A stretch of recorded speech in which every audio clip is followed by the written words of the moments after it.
अकबरे खुर्सानी र कागतीको बोक्राको पिरो अचार आज म हजुरहरूलाई बनाएर देखाउँदैछु।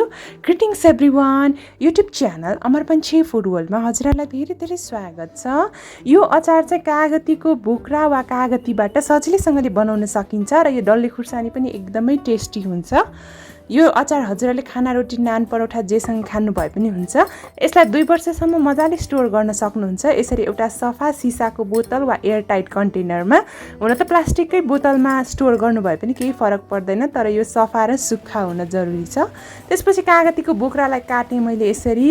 यो चाहिँ हामीले घरमा युज गरिसकेको कागतीको चाहिँ बोक्रा हो। यो बिया चाहिँ राख्नु हुँदैन है त। यसलाई यसरी 4-4 पिसमा काटेँ। हजुरहरूले 2 पिस बनाएर काट्नु भए पनि हुन्छ, 4वटा पिस बनाएर काट्नु भए पनि हुन्छ। कागतीको बोक्रा छैन भने चाहिँ हजुरहरूले डाइरेक्ट कागती नै युज गर्न सक्नुहुन्छ, यसरी बिया निकालेर। र यो चाहिँ करिब 9वटा जति कागतीको बोक्रा हो। हेर्नुहोस् है त, यसलाई एउटा बाउलमा राखेँ मैले। अब यसलाई हामीले नुन र बेसार राखेर म्यारिनेट गर्छौँ। नुन स्वादअनुसार राख्न सक्नुहुन्छ। मैले 1 चम्चा राखेँ, बेसार आधा चम्चा राख्दैछु। त्यसपछि यसलाई मजाले मिक्स गर्नुपर्छ। हामीले जति सक्नुहुन्छ मजाले मिक्स गर्नुहोला।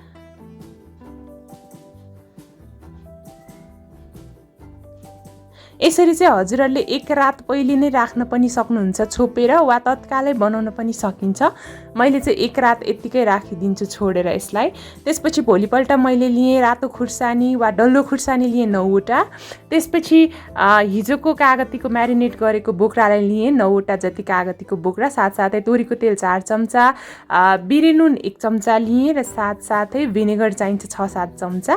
त्यसपछि मैले यसरी एउटा प्यानमा तोरीको तेल 3-4 चम्चा तताएर हाल्दैछु र त्यसपछि हामीले मजाले यो हिजो म्यारिनेट गरेर राखेको कागतीको बोक्रालाई फ्राई गर्नुपर्छ यसरी।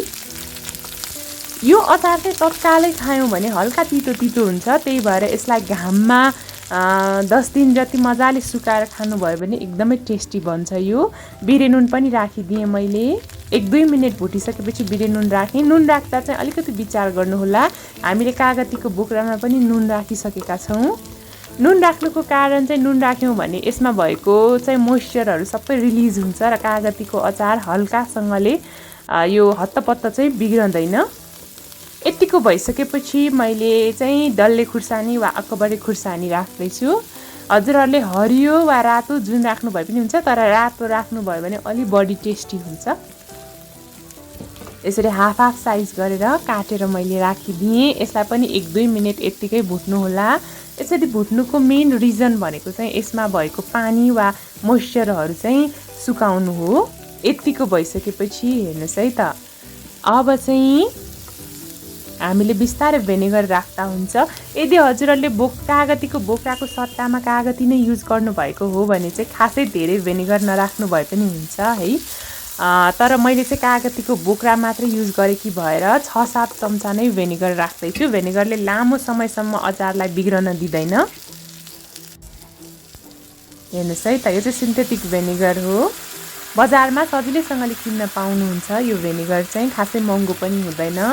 यसलाई अब अझै 1-2 मिनट मजाले पकाउनु होला। एकदमै टेस्टी हुन्छ। खास गरेर खाना नरुचेको बेलामा चाहिँ हजुरहरूले यो अचार खानुभयो भने एकदमै टेस्टी हुन्छ। खाना रोटी नान परोठा जेसँग खानु भए पनि हुन्छ। हजुरहरूले मेरो च्यानल अमरपन्छी फुड वर्ल्डलाई सब्सक्राइब गर्नुभएको छैन भने प्लिज सब्सक्राइब पनि गरिदिनु होला है। हेर्नुहोस् है त, 1 मिनट जति पछि यो यस्तो भयो र मैले ग्यास अफ गरेँ। यसलाई कम्प्लिटली चिसो बनाउनु होला र त्यसपछि अघिको बोतलमा हजुरहरूले स्टोर गर्न सक्नुहुन्छ। हेर्नुहोस् है त, कस्तो खाउँ लाग्दो भइसकेको छ। र म टेस्ट पनि गर्दैछु। हुन त यो अहिले अलिकति तितो तितो हुन्छ।